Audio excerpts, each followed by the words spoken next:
Welcome back to a critique of Index. It took a bit longer than I would have liked to make this video as the motherboard in my computer got given the Makoto treatment.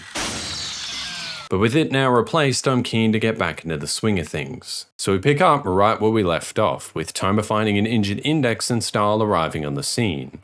Style claims Kanzaki was the one who did this to her, but had the walking church been functioning properly, she wouldn't have been harmed. What happened between Kanzaki and Index is vital in the lead up to the first major fight of the series. Yet it wasn't shown on screen, and I really think Index missed a trick with this. For a while now, she's had to forcibly remove her memories, something that greatly pains her but almost serves as a necessary evil. This time though, there's no justification for it. With that in mind, you'd imagine when she cuts her, she'd react with either disbelief or horror at inflicting even more suffering onto Index. Witnessing the moment she realizes what she's done could have been a great opportunity for the show and Kanzaki as a character. We do get Toma's reaction to finding a bleeding Index, and I'm certainly not advocating for removing it. But if I had to pick between Kanzaki and Toma, at least on this occasion, given her history with Index, I'm picking Kanzaki. I think this really could have been up there with Makoto finding her dead sister. It's intentional, unnecessary damage that she's done to a person she greatly cares for, and seeing it is much more valuable than hearing about it after the fact. But outside of character, another concern is what happens afterwards, because questions still remain. Did she call Style? Was he already with her? Currently she's not here, so did she leave before he turned up? Or leave once he arrived? And in that case, where did she go? Too many questions are just left up in the air, and whichever one of the options I suggested it turns out to be, none of them work in the show's favor. By leaving, she either exposes Index to being found before Style arrives, or Style is left to fend for himself. Now it must be said, Style's definitely no pushover, and Toma at this stage isn't viewed as any sort of threat. But if by chance a level 4 or higher happened to walk into the scene, all of a sudden things would get complicated, making it a big risk for such an important job. If she isn't going to be here, we need to know what she's doing, as this really should be priority number 1. Overall, from both the mechanics and character perspective, not showing the incident between Kanzaki and Index is a big loss for the show. Index returned to Toma's apartment to retrieve her hood. Since it wasn't dispersed by the Imagine Breaker, the tracker is still active, putting Toma in danger. Style is here to recover both Index and her grimoires, so they don't fall into other magicians' hands. We're told that the reason Index has them is she can memorize everything she sees in perfect detail. Style then mentions how the walking church works, the subject of magic, the consequences of using the grimoires, and of course, as we talked about earlier, who injured Index, with Kanzaki being mentioned by name. And my question is, should he be saying all this? Because it feels like he shouldn't. I mean, again, he doesn't view Toma as a threat and is intent on killing him, but it just seems like an unnecessary risk. Also, Toma is a citizen of Academy City, and the general public of Academy City doesn't know about magic. So is it okay to give up all this information, including how magic works? Feels like he should be more careful and stop wasting time, because that's the other side of this. What he's doing takes time and gives bystanders a chance of intervening. Although now it's time to get down to business. Toma tries to punch Style, but he easily dodges it. Style retaliates by giving out his murder name, signaling his intent to kill. He recites a magic chant and launches fire at Toma. Meanwhile, Toma's terrified, hoping his right hand will work like it did with the walking church. And once it does, he starts to find some resolve. It's a very human moment for Toma, as his own fear clouds his judgment. The logic really is on his side. The right hand worked on other powers, magic being one of them. But even with the strong supporting evidence, there's still those thoughts that if he's wrong about this, it's all over. It feels super relatable of him to basically be like, it's gonna work, oh god, please work. Style tries a few more times for the same result, and it clicks for him that Toma must have been the one to break the walking church. So he brings in his trump card and summons the Witch King Inokentis. The chant to summon it is long enough for Toma to perhaps charge him and disrupt it, but with his lack of magical knowledge compiled with both his fear and the increased risk of being unable to adapt if Style surprises him, it makes sense that he waits to see what happens before making his move.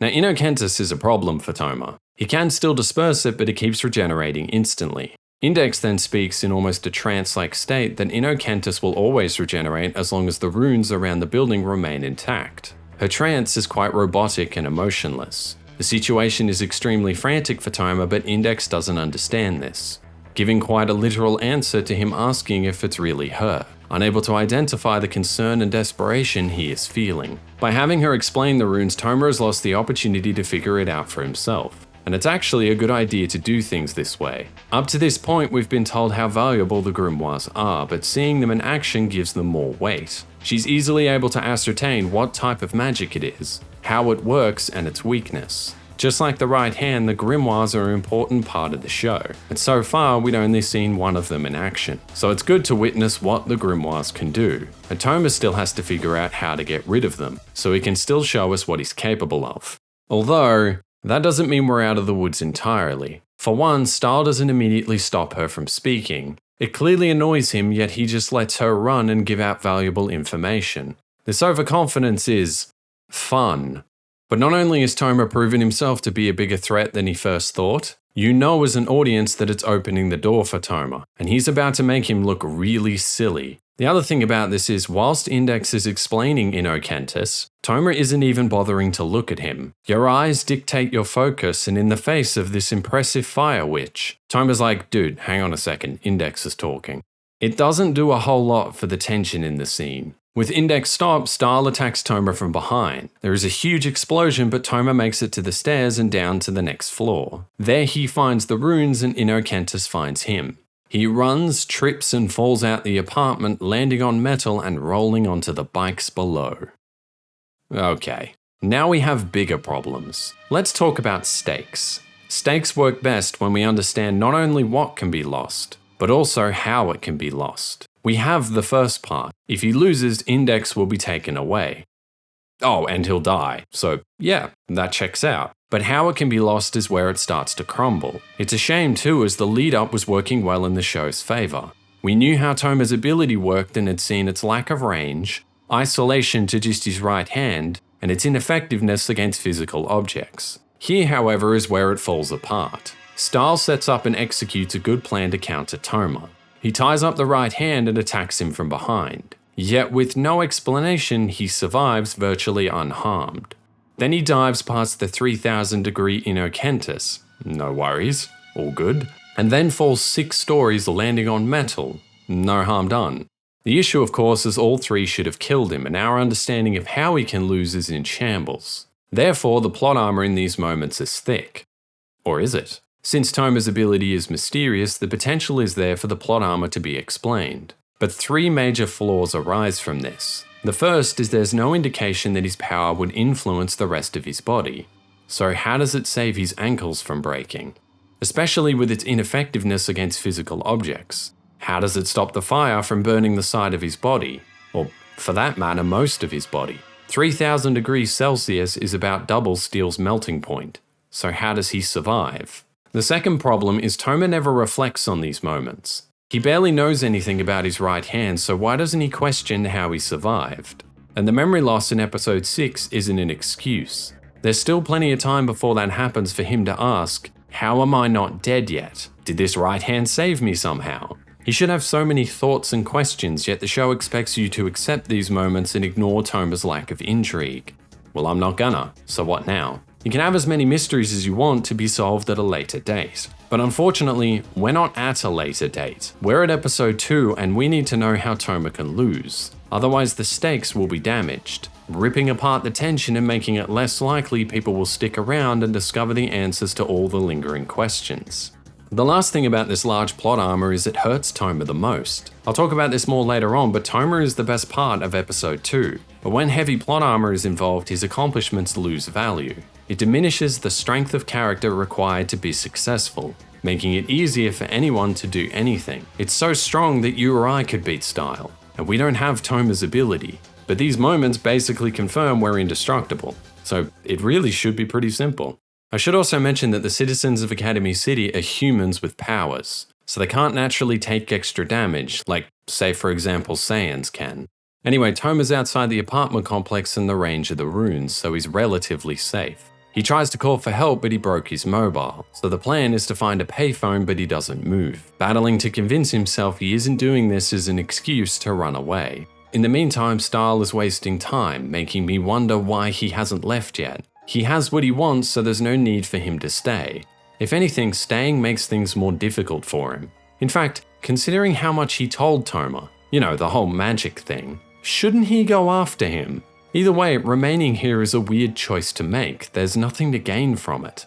The sprinklers activate and Stahl misreads Toma's play. He thinks this is to counter Innocentus, but it's actually to disrupt the ink on the runes, cancelling out its ability to regenerate. So Toma puts his plan into action and manages to pull it off. He confronts Stahl, disperses Innocentus, and with his trump card now gone, Stahl's conviction is rattled. He tries to cast another spell but is super shaky and apparently forgets how much of a better fighter he is. When Toma tried to punch him earlier, he dodged it with his eyes closed. And Toma telegraphs this punch in a way that would make even Luffy jealous. It also doesn't hold up to scrutiny when you remind yourself that Stahl is in a special division that deals with corruption. A steely resolve should be expected of him. And speaking of scrutiny, Toma believes that had Stahl carved the runes with a knife, he would have no chance of winning. This is the perfect type of line that plot armor destroys. Once the stakes have been hurt, the validity of such lines is damaged. We talked about it already, but when looking at the factors in this fight, it's hard to tell how exactly you hurt Toma. Fire certainly doesn't do the trick. So after everything we've seen, us hearing that if he just carved the runes with a knife, Stahl would have won isn't believable anymore. So with the fight over, the fire brigade have arrived on the scene along with Kuroko representing Judgment, a kind of local police force. Judgment's belief is that the incident was caused by an Esper ability. Makes sense. There's a large and diverse range of powers, so it's well within the realm of possibilities. What isn't is how nobody saw Toma being attacked. The fight takes place on the 7th story of an apartment building, so there's no way no one saw it. Now it has to be said that in episode 3, a rune is introduced to deal with that exact issue, but there is a shift in the lighting and Toma reacts to its activation. Also, it's not shown on screen, so, there's that. The other thing about this is, didn't Judgment or Anti-Skill question the residents who live in the apartments? If they tried to, Alistair probably would have shut down the investigation, but you'd think when Kuroko finds out about the shutdown it'd prompt some thoughts or concerns from her. It does suit Kuroko's character for something out of the ordinary to pique her interest. Kinda like the money cards do in Railgun Season 2, and they weren't even considered a crime. But no, instead we get nothing. This is one of the reasons I find this show frustrating. There are a lot of interesting ideas at play, but they only seem to be addressed when it's convenient, and ignored when inconvenient. It's easier to do it this way, but the return is diminished. There will be plenty of chances to discuss this in the future.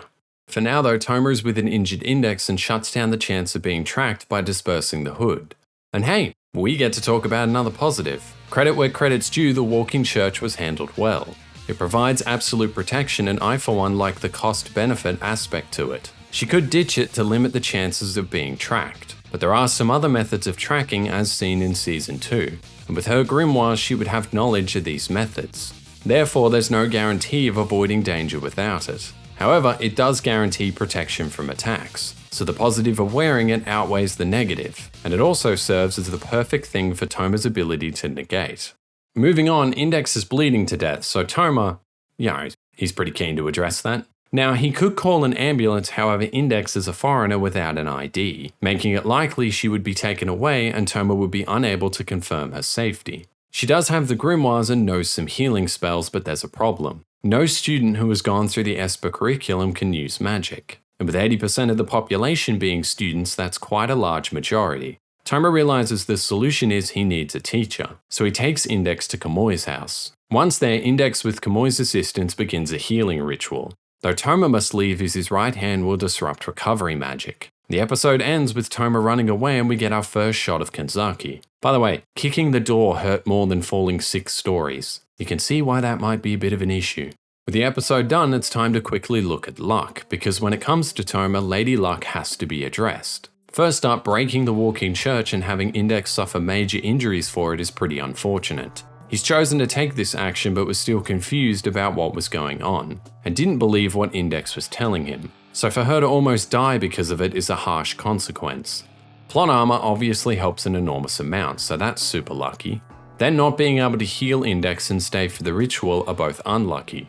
They're caused by circumstances outside of his control, and without any prior knowledge, he can't possibly address them.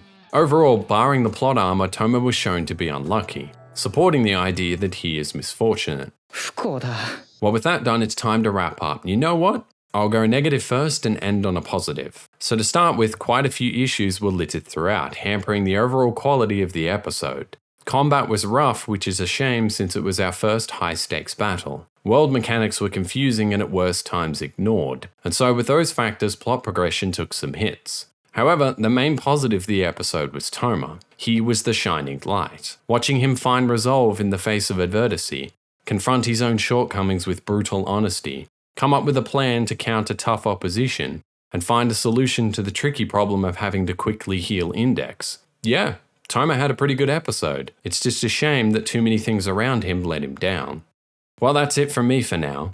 Next time we will look at the magical incantation spell John's Pen as Kamui attempts to heal Index before it's too late. Until then, thanks for watching. And with his trump card now gone, Star's conviction is rattled. He tries to cast another spell, but